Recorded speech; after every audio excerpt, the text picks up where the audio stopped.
I have always and will forever be an absolute advocate for franchises getting their just desserts. Franchises actually being utilized in the proper light at the proper time by the proper teams and properly developed with love and care and showcased to an audience that loves and deserves more of that franchise, if that makes any sense. You can go back through both of my channels and you will find me talking about hundreds of different franchises and IPs that I feel deserve to be reutilized and recaptured in a different light, and I'm so happy that they did that with DK, right? Not that DK, Donkey Kong, was necessarily a dying or dead franchise, but it was definitely treated with a lot more disrespect and ignored a lot more often than pretty much any of the other mainline IPs, obviously being Mario and Zelda and even now like Metroid and Animal Crossing, yada yada yada, right? So here we are with DK's like first full 3D adventure in decades, very long time, and it has been just overwhelming with all the positivity surrounding this game. Positivity surrounding this game. It has been such a joyous occasion to see this game being just praised and loved by everybody who's playing it right now. And, you know, not a lot of people are... I don't know how many people have finished the game already. You know, I've been working my way through it. I've got to be at least well over halfway at this point, right? This is not a spoiler-free discussion. By the way, I will be talking about all my experiences so far and things like that, all the good and the bad and all that, but this is not spoiler-free in terms of gameplay. Even the gameplay probably isn't really spoiler-free. I don't know what part of gameplay I'm going to be using, but be cautious and wary. But with that being said, I think I've gotten the majority of the transformations, or I think I've gotten all of the transformations at this point. So I think I'm a little over halfway now, at the very least. But we'll have to see what happens. Usually with games like this, they're not expected to take you all that long to finish. Like, usually with a game like this, you can finish it in like a weekend. A very dedicated, like, 2 12-hour play session or something like that. I don't know. But I do have my opinions so far. I'm not done with the game just yet, but I've played a decent amount of it, and I really want to talk about my thoughts, my good and my bad, my positives and my negatives about Donkey Kong Bonanza so far. But I will say this much, spoiler alert, quote unquote, or question mark. I love this damn game so much. It is easily one of the best 3D platformers out there. It's so much fun. It is just a smash, man. It's just so good. It's so damn good. It's not perfect, though.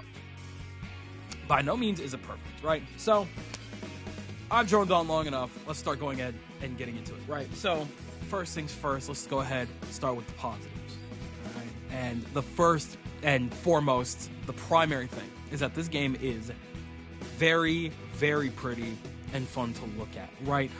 They picked a very solid art style, even though it's you know, it's kind of in a very similar art style to, you know, this team's like previous title being Odyssey. I think that's their most recent title, right?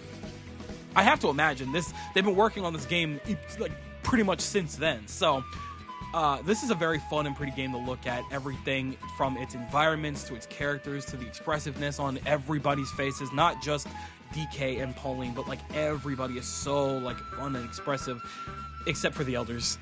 I think that's the only characters in the game that are just like not really expressive that much. But aside from that, like just everything from every single environment to the like the skies to the grounds to just every environment, just how pretty everything looks. You know, they really went all out on these environments and making sure that everything had a proper aesthetic and that everything was properly fitting color wise and texture wise, and it just looks so good. Like everything comes together so damn well. It's actually insane, right? Literally from the first moment of being underground, like you could definitely feel that, like, what's the word I'm looking for here?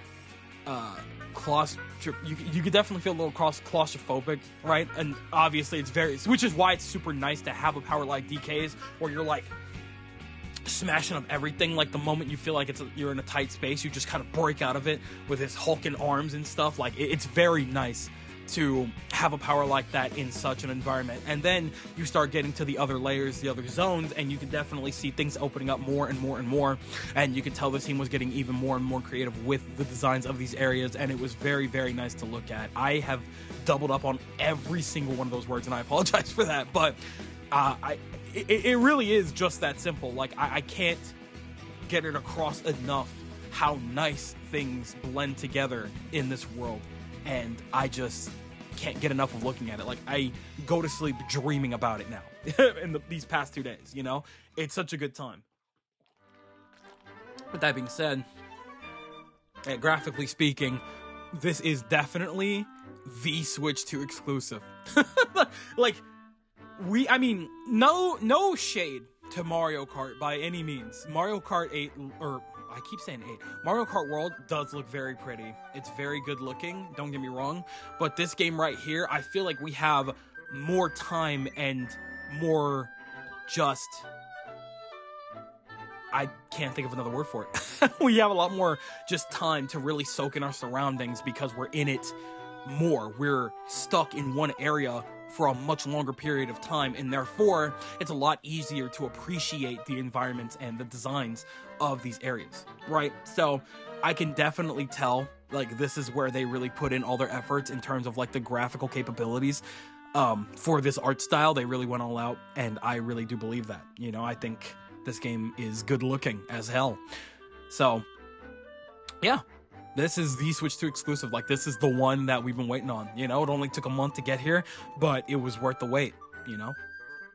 And I'm very glad that it wasn't a very long wait either, you know? Like, this is the type of advertising you need to do for your games, where you announce a game, it looks really good, it looks really fun, and guess what?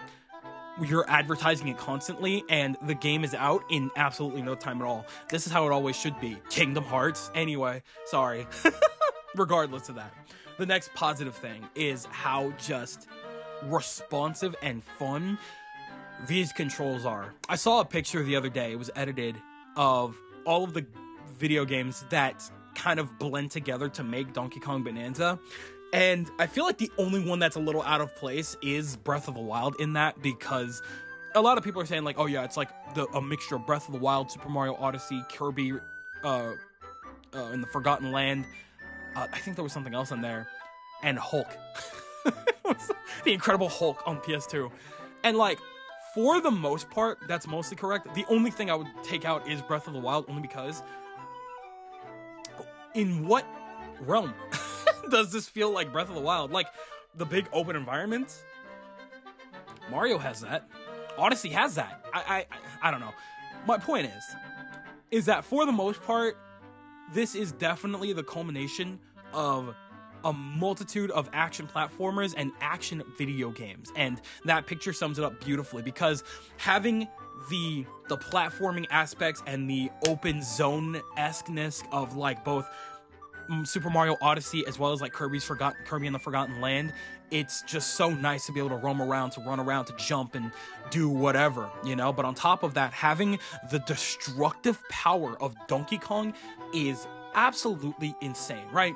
If you've played Mario Odyssey to any capacity, you immediately, I mean, maybe I'm the only one that's thought about this. I feel like I haven't seen anybody talk about this yet, but it's really like they just took the end of Odyssey, where you get to play as Bowser, right? That whole section where you use Cappy to take over Bowser, and you're just cutting up, just bursting through everything. It's like they took that and made an entire video game out of it. And that is literally everything that I could have asked for, because I remember specifically after experiencing that, I was like, we need a Bowser video game just like this. Like, why do we not have this? And it spiraled into an entire thing about how villains should have their own video games. But regardless, it's very obvious that they took that concept and just completely ran with it. So now we have everything in that moment, the power, the speed, the music, the intensity for an entire game. Like, it truly is just incredible. incredible that I pretty much got exactly what I wanted, but in a way that I did not expect by any means. And I'm not mad about that at all, because it created such a fun and insane gameplay loop. You are running around destroying everything, just getting as many collectibles and as much gold and currency in the fossils as you possibly can, because you want to be able to, utilize that gold for certain things. You want to be able to buy, more maps, more items like red balloons and things like that, the little juices, right? You are finding and hunting down fossils so that you could buy fits and dye your Donkey Kong's hair and things like that, and get outfits for Pauline. It's just such a fun and intensifying gameplay loop that it's so easy to get stuck and just never want to get off. You don't want to get up, and it is so hard for me. But I'm telling you, I'm talking about the game right now. All I want to do talking about it right now is go back and just get right back into it, because it is simply that much fun. And it's insane that it's so simple, right? It's really, really simple, but they managed to pull that off, and that's truly, truly inspiring and incredible, right? And to top it off, thank God for the power of the Switch 2, because I could not imagine a game like this even trying to run on the original Switch, right? There would be so many, insane game-breaking glitches and frame drops to an unsurmountable degree. It would be so frustrating to play, and I'm so glad that's not the case with the Switch 2, and that it can actually handle this amount of just pure destruction and insanity. That it's crazy. Not to mention how responsive Donkey Kong is as a character. He's so fluid. Like, everything he does is so responsive. Every input you put in, he's already on it, and the controls are mapped out in the default very well, in my personal opinion, right? You have your jump button on A, which is it took me a little bit of time to get used to, because I've been playing a lot of Kingdom Hearts and other games that, don't have the jump button mapped like that. But, after a little bit of time, pretty much no time at all, you get the hang of it pretty much off rip. You're rolling around with your L2, or with your ZL. So you see what I'm saying? You're rolling around with your ZL, you're doing crazy stunts, you're doing, the little skate thing with whatever terrain that you grab from the ground. You can just grab terrain out of the ground and just chuck that, by the way. Absolutely insane mechanic that I'm gonna be so mad when I inevitably play my next 3D platformer and I can't do something like that. It's going to make me so upset, because you feel so powerful being able to do stuff like that. And then, of course, you have his standard attacks, his up attack, his regular schmegular punches, and, of course, his downward smashes and things like that. Everything just feels so fluid and responsive that you really can't get enough. And that only helps add to the intensity of the gameplay, especially because, off rip, you are finding the most insane text to get around that it's not even funny. You are flying half the time, it feels like. you were just truly just moving 90% of your time. It's genuinely insane. And the animations are so just good on him. Sometimes they stop abruptly, and you can't really help that, because again, that's how they make it so fluid. There can't be too many frames in between stopping and starting a movement, because otherwise it would just be very messy. It probably wouldn't look as good, which is why, when you stop, Donkey Kong stops on a dime. Sometimes it looks a little odd, but I think that's perfectly fine, again, for what they were trying to do. So I'm not mad about that at all, by any means. And it feels so good to play. You are constantly just doing so many different things. You're climbing on walls, because you can just freely climb up pretty much most surfaces, not any surface. There are some surfaces that definitely have a different texture that's obvious that you can't climb up. But for the most part, most other textures and most other environments are easy to climb. You can pretty much go almost anywhere. It's crazy that this isn't an open world game, but it definitely feels like it sometimes, and it's impressive. We have these big ass zones, these massive environments that they turn into your playground the moment you get there. It really is. You know what? I guess in this case, I could definitely see the Breath of the Wild comparison, because you look at a place on the map, right? You look at an area in the distance and you're like, okay, that kind of looks interesting. What's going on over there? you head over there, and usually there's a like a 60-70% chance you end up with something, whether it be a banana or a challenge with more bananas, or just maybe some kind of what are those, the hideouts, you could buy one of those, or maybe another quest for more banana. And of course, I didn't mention this in the gameplay part, I should have, but you do have more of a purpose with the bananas than you have in pretty much any collectible I've seen in a collectathon before this point, right? Like, because the bananas directly power up Donkey Kong. You're powering up his punches, you're powering up his surf and turf situation, you can power up his upgrades, his transformations and things like that. You can power up pretty much every aspect of Donkey Kong, and that's incredible, because that instantly incentivizes you to go out and get as many as you possibly can, and because of that, it's great. You are just ripping and running all over the place, trying to go to every corner, every nook and cranny, you're beating down the dirt, going under every crevice, trying to see if there might be a banana hidden in there. And it's pretty great that you don't feel like you're wasting your time half the time, because you're not just digging out of nowhere. You have your sonar ability that allows you to spot fossils or bananas underground and other prizes, so that you can go out of your way. And a lot of the time maybe it's a chest, because guess what, that chest is going to lead you to one or the other, and it's so good. Like I said, this is easily one of the most fun gameplay loops that I've been caught in a good while, and I absolutely adore every second of it, right? So, yeah, this game is extreme. Oh, wait. Maybe I guess I was still on the gameplay part. Sorry, I took a little break in between. But regardless, it's very good, very well made, and it's extremely fun. Addictively fun. Like, I could definitely see myself doing multiple playthroughs of this game without question. Like, this is definitely turning out to be probably one of my favorite 3D platformers of all time, and I absolutely adore Kirby and Mario and stuff like that. Not as much Mario, but definitely Kirby. So we'll see where it ends up, but yeah, this is a very, very fun game. The next major positive: customization is incredible. It's very, very good, because again, you are going out of your way to collect all these bananas and fossils and the gold and things like that. Now, bananas you can reap the rewards of pretty much instantly. The moment you get 5 bananas, you are shown your skill tree, and you can upgrade as you go, and you can pretty much hit that anytime with the D-pad, right? And so you're constantly upgrading all of your abilities pretty much on the fly with all those bananas. But of course, the other currencies are not to be slept on as well. You're getting the banana chips, you're getting the fossils, and you're getting the other fossils. I guess they're all fossils at the end of the day in reality.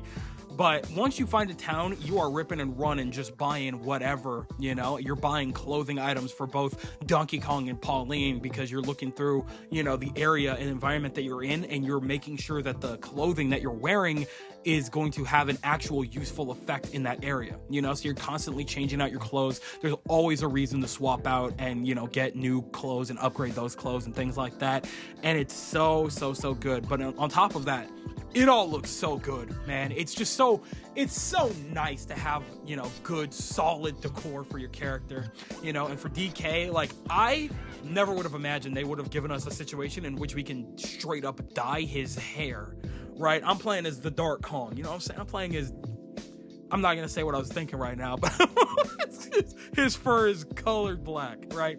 So, that's nice. He's got the yellow overalls going on. I don't know if I don't know what gameplay I'm showing off right now, but regardless, it's very fun to decorate. And on top of that, Pauline has adorable outfits. You have, the little, for the snow zone, you have her little, jacket, the little jacket with the ears. I'm trying to think, what are her other outfits? I've been wearing this, what am I wearing right now? I don't even know, but the outfits that they designed for her are absolutely adorable, and her outfits also provide upgrades for DK, and that's really, really great. So there's always good reason to swap out, and constantly you're definitely gonna want to upgrade your stuff, so that when you're in those environments and you want to swap out, you have stuff that allows you to get the proper upgrade, so you can traverse easier and things like that. So yeah, customization is very, very good in this game. It's very simple. It's not too crazy or demanding or anything like that, but it's good, and I like it a lot. I also like, in the same vein, that there's a very decent balance to the currency system, right? Because I was a little nervous, because when you first start up the game, the first thing you're gonna do, from what I've seen from everybody, they are spending a very good amount of time just bursting through dirt, getting thousands upon thousands of gold pieces. You are getting so much gold and banana chips and gold clusters. It is insane how much you're getting, right? So that by the time you even hit the title screen, before you even hit the title drop, you are easily in the you could be in the 10,000s easily, right? And then you get to the actual shops that you gotta spend this stuff, and then you realize, like, okay, this is why there was so much, because you can find it anywhere. You can find everything in abundance, but it's required for you to use that stuff to get certain upgrades and certain things, right? Or to obtain like maps and things like that, and obviously the healing items and the balloons and things like that.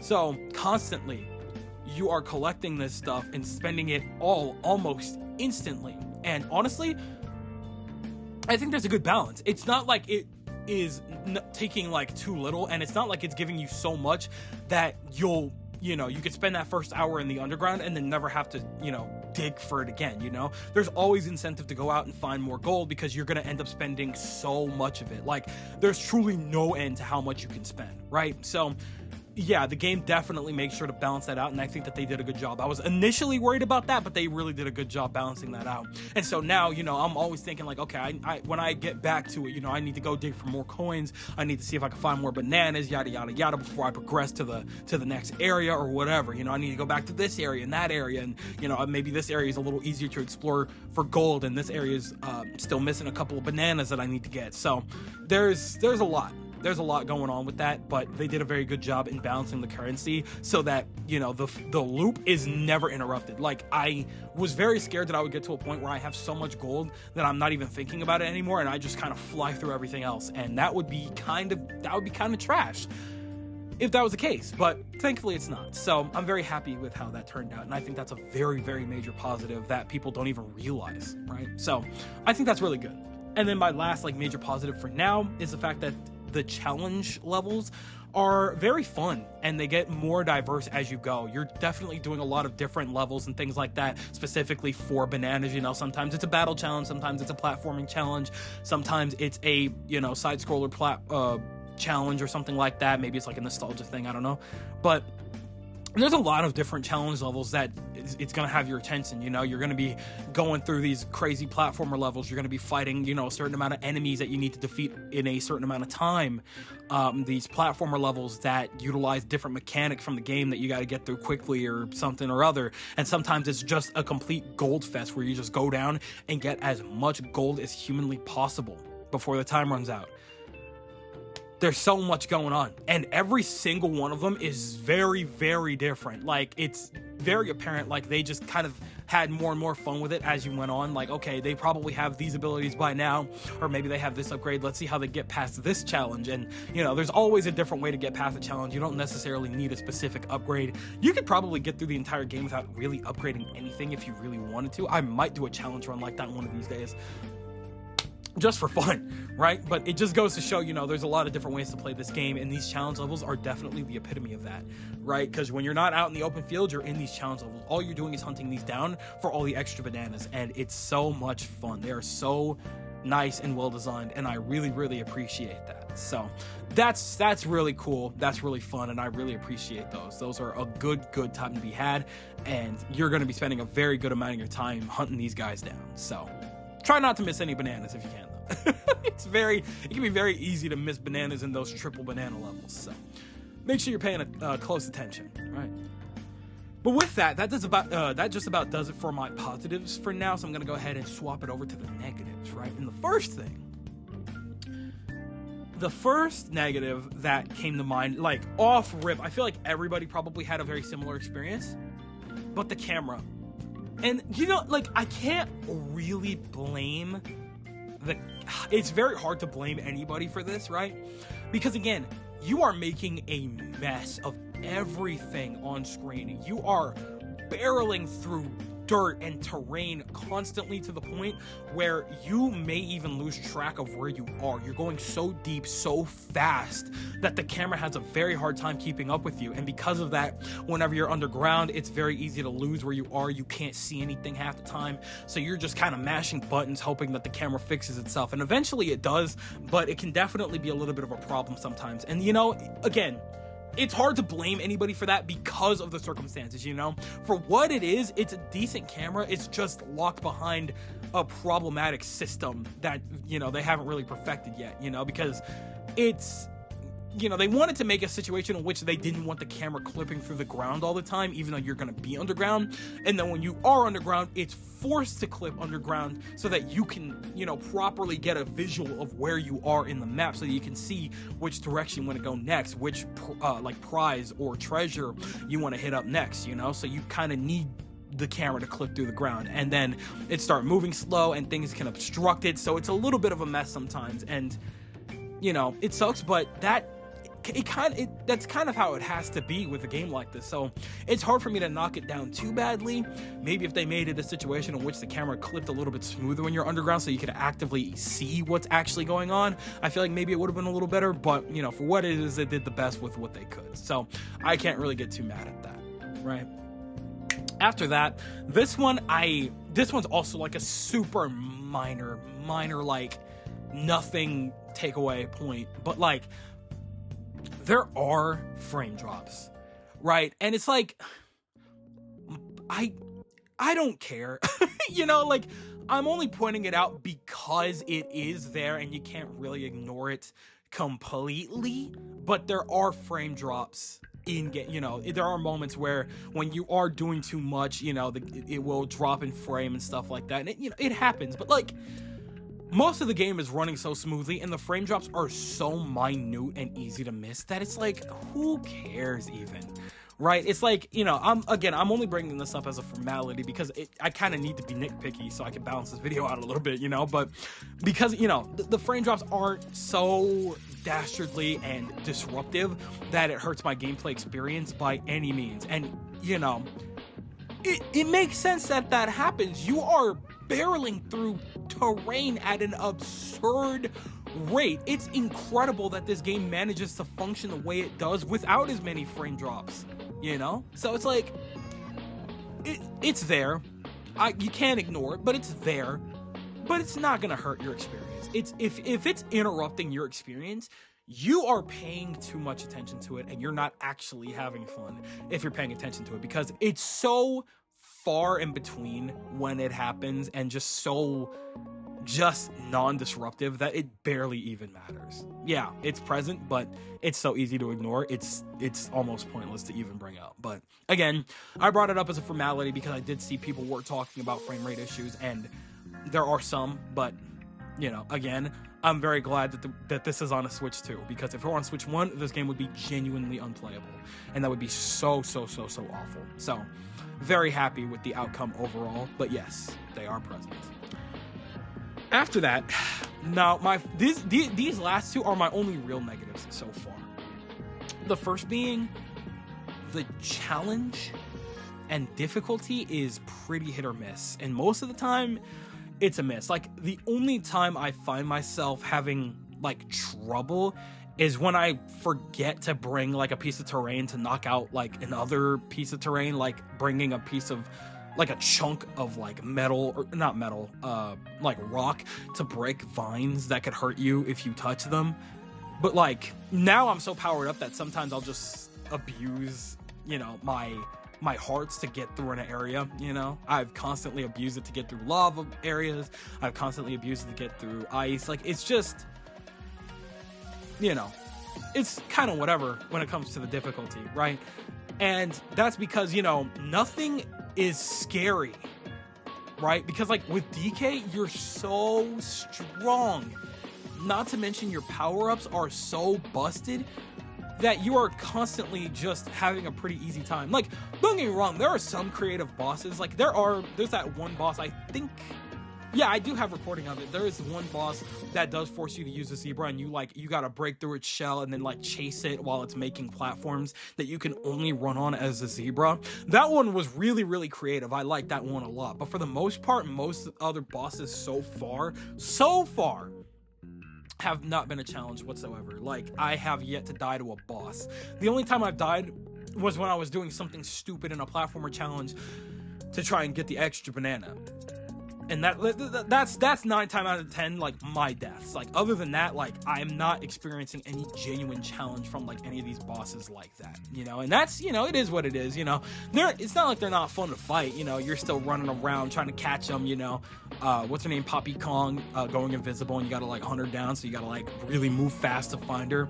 But like, as DK, again, you're just so strong that you're just constantly wailing on everything in your path, and so nothing feels scary. Nothing feels like it's actually standing in your way.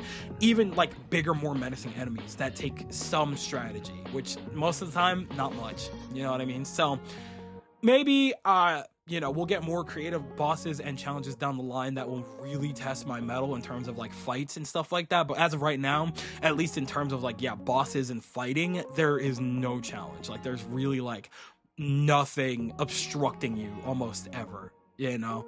And then of course, like, the platforming challenges are very good. They're usually well designed. I feel like that's where most of the challenge comes in, is like paying attention to your surroundings and making sure, you know, to not get hit or to drop off a cliff, or, you know, you're timing your barrel shots properly and things like that. Like, that's where most of your deaths will come in. But 9 times out of 10, you're not really dying from a fight. You're dying from being too reckless in the environment, or not paying attention to you know, the challenge levels and like the drop-offs and things like that. There's not really much heavy challenge otherwise, you know, nothing like too insanely hard.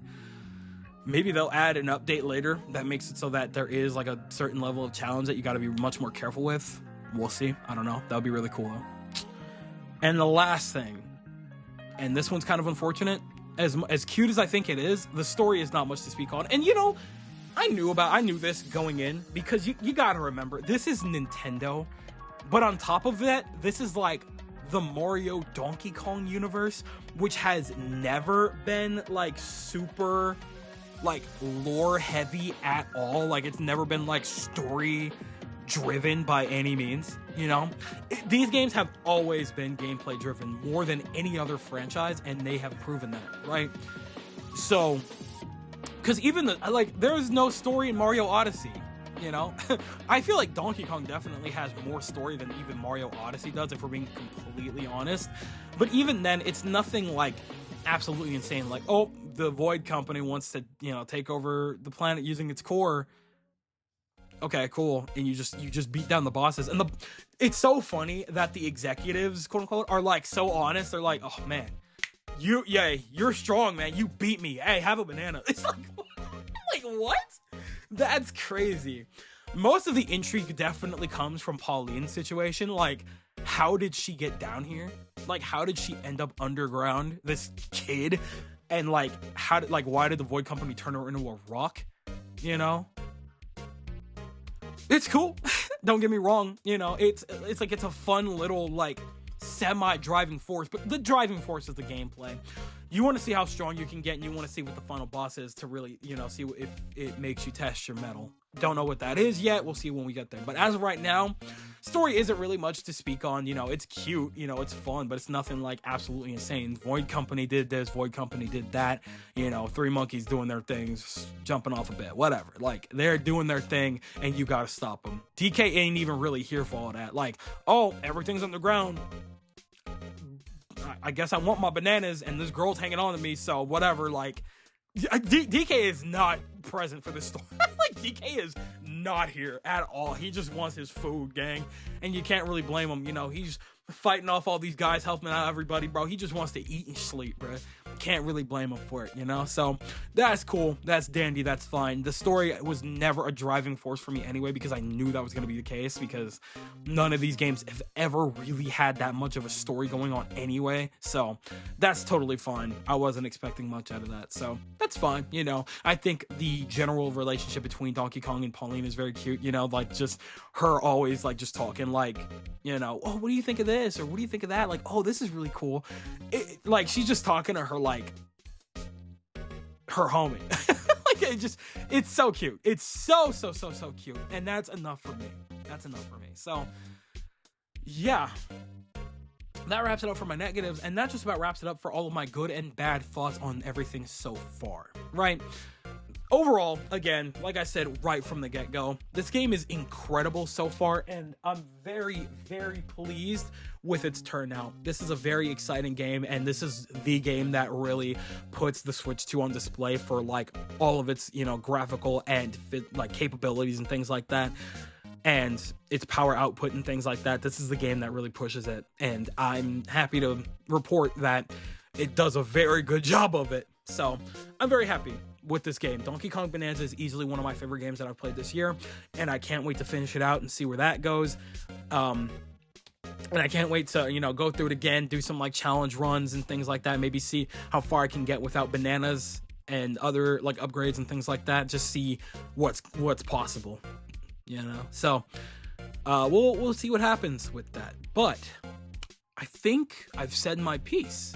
So I'm going to go ahead and pass the mic over to you guys, and I want you guys to tell me everything that you're thinking in the comment section below. Do you agree that Donkey Kong Bonanza is a very fun game despite its minor flaws? It is a masterclass in 3D action platforming, and it does a very good job of showcasing that with its capabilities and with its uniqueness, and it's just so fun to be able to run around and be a big, strong monkey man and stuff like that. Or are you on the opposing side? This game does not appeal to you at all. You didn't really like it if you are playing it, or you're on the outside and you just don't really care about this game whatsoever.